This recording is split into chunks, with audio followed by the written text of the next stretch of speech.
আজকে বলবো একজন বৌদ্ধ সন্ন্যাসীর গল্প, যিনি প্রতিদিন তার শিষ্যদের নদীর ধারে বসে প্রবচন দিতেন। তো একদিন তিনি এরকমই নদীর ধারে বসে তার শিষ্যদের প্রবচন দিচ্ছিলেন।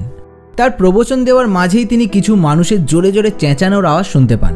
তিনি এবং তার শিষ্যরা সেই চেঁচানোর আওয়াজ শুনে সেদিকে ঘুরে দেখেন একটি পরিবার সেই নদীতে স্নান করতে এসেছিল। সেই পরিবারের সদস্যরাই একে অপরের ওপর রেগে ঝগড়া করছে, একে অপরের সঙ্গে চেঁচিয়ে চেঁচিয়ে কথা বলছে। তো এই দেখে বৌদ্ধ সন্ন্যাসী ভাবলেন এই বিষয় নিয়েই আজকে শিষ্যদের সঙ্গে আলোচনা করা যাক।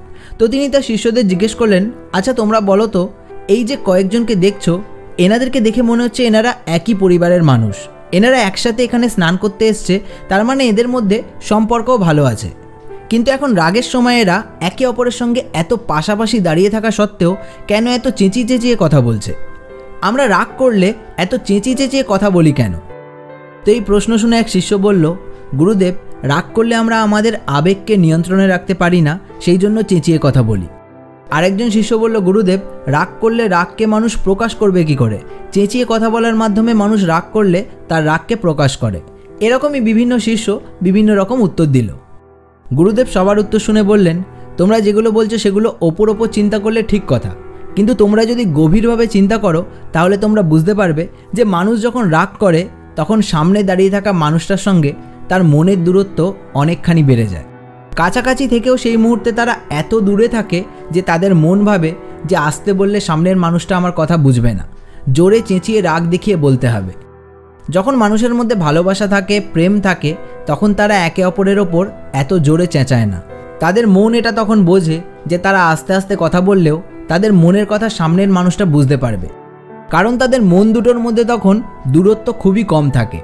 আর দুটো মনের মধ্যে যখন দূরত্ব একদম মিটে যায়, যখন দুজনের মধ্যে প্রেম গভীর থেকে গভীরতম হয়ে যায়, তখন কথা বলেও কিছু বোঝানোর দরকার পড়ে না। তখন মুখে কিছু না বললেও একে অপরের মনের কথা মানুষ বুঝে যায়।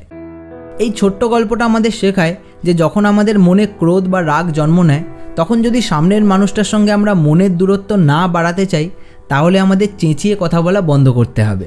চেঁচিয়ে কথা বলা মনের সঙ্গে মনের দূরত্ব বেড়ে যাওয়ার উদাহরণ।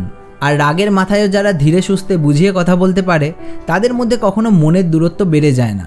হতে পারে একে অপরের সঙ্গে মতের মিল হলো না, হতে পারে একে অপরের কোনো জিনিস খারাপ লাগলো, কিন্তু নিজেদের মানসিক দূরত্ব এতটা বাড়তে দিও না যাতে কাছে থেকেও চেঁচিয়ে কথা বলার প্রয়োজন পড়ে।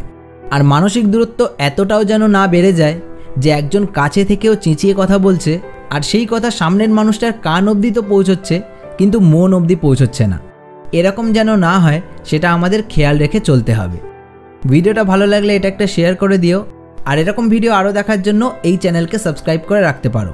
তোমাদের সঙ্গে দেখা হচ্ছে খুব তাড়াতাড়ি আরও একটা নতুন ভিডিওতে। সবাই সুস্থ থেকো, ভালো থেকো।